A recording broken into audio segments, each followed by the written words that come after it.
Samajwadi party के leader Azam Khan को बड़ी जिम्मेदारी मिलने के बाद आजम खान अजमेर शरीफ दरगाह पहुंचे, जहां उन्होंने सूफी हजरत ख्वाजा मोइनुद्दीन हसन चिश्ती रहमतुल्लाह अलैह के मज़ार मुबारक पर गुलहाए अकीदत पेश किए। जेल से रिहाई और पार्टी की तरफ से उन्हें स्टार कैंपेनर की जिम्मेदारी मिलने के बाद ख्वाजा गरीब नवाज के दरबार में उन्होंने खुदा का शुक्र अदा किया। अजमेर शरीफ दरगाह में हाजिरी के बाद आजम खान ने कहा कि यहाँ उन्हें रूहानी ताकत मिलती है, मुसीबतें कम होती हैं।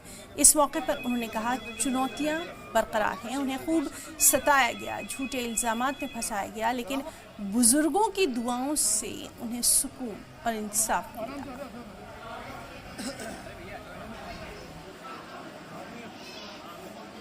बचाएं सब मिलकर लोकतंत्र, फाशिस्ट ताकतों को हटना चाहिए और जितनी भी एजेंसीज हैं उन्हें आज़ाद होना चाहिए, इंडिपेंडेंस आए उनके अंदर ताकि लोगों को न्याय मिले।